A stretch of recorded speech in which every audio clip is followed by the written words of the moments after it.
So it's more market research and things like make or buy decisions. What is the tendency in make or buy decisions? And the trend is very strong, going away from make towards buy. And I had 2 surveys on that, and international surveys, and both had the same result. There is 2 times more people, more than 2 times more people who said our trend is going towards buy than people who said our trend is going towards make. Then I do some other research. For instance, what is payment? What are people paid in internal projects and in customer projects? Project managers, do they get paid less or more in customer projects? And on the first glance, internationally, more or less the same, no big difference, nothing exciting. But then you go into the details and you find out poor paying countries, Latin America, India, Southeast Asia, Africa, and so on. Project managers in internal projects are better paid, significantly better paid. Than external ones? Than those in customer projects. Interesting. In our environment, Europe, USA, and so on, Western countries, which are generally paying much higher, Canada and so on. There, the project managers in customer projects are better paid. Interesting. It's very interesting. It was so surprising. I didn't expect that. Yeah. And again, I did it twice. So my question was, okay, what does it tell me? And my interpretation, my assumption is, in cheaper countries, work is outsourced to make it cheaper. Work is outsourced to contractors to make it cheaper, so they don't have much money, cannot afford an expensive project manager. In our environment, companies outsource work because they hope to get better results than internally. So the requirement on the contractor is, we want good people to do the project and to run the project, of course, to manage the project.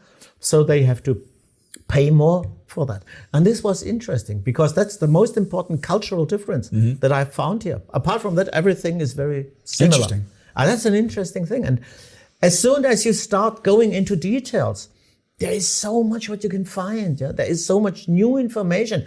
No one ever asked these questions. And once you start asking the questions, you get interesting answers. You get interesting and surprising answers. Really surprising answers. And then you start thinking about that and learn something about that. So that's the idea with the think tank. The other thing is, I have some resources there that I offer people. For instance, a glossary, a project business glossary in English, so that you can work with different companies together using the same terminology. One of the top 5 causes of project trouble in project business is just misunderstandings. They use the term stakeholder, and they mean someone completely different in here. So that's one thing. Then there is a code of conduct. I think it's important, if you have a project with several organizations involved, you should have a code of conduct for your project. So I call it the rules of the game. Rules of the joint rules of the game. That's Agree on the rules. Are we playing chess or are we playing checkers? What are we doing? And the thing is, if you look at a families who do board games, they stick together much better. Even if they are competing during the game, they have the same rules. They have the same rules. So that's the point here, that you have a rule set that is the same for everyone, all the companies involved. And then I have 2 certifications there. One is for a consultant educator, that's ACE.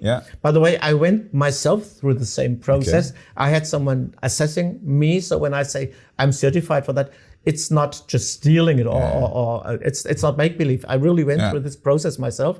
So I expect some presentations from a person. Could be an article, it could be a video, whatever it is. Could be a PowerPoint. So you have 2 levels. You have one for the business, the project business manager for external projects. I would say the consultant and the educator, so the expert level, not the practitioner. And the other one is for the practitioner. So that was the first level is the practitioner, and then the second one is the lower level is the practitioner, exactly. And that's a 2-day seminar. At the end of the seminar, we have a test. I had, I think now, 25 or so people going through that, 30 something in this number.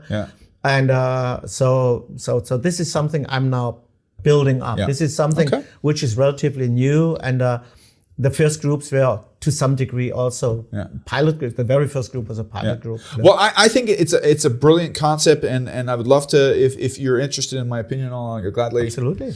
And we'll do some. We'll be coming back with some more information on that in future sessions. It's so interesting because no one talks about that. No one is there, and it's billions of euros, dollars around the world. I think also making it more aware also to senior and executive management is important, because so many companies rely on project management as a delivery system for the product, for the complex products that they sell. I think it's definitely something worth looking at. Yeah, and we have much more. We have projects that have no product at all in that. Think of basic research. This is also handed out to contractors. If you go to pharmaceutical industry, product development is almost no more possible internally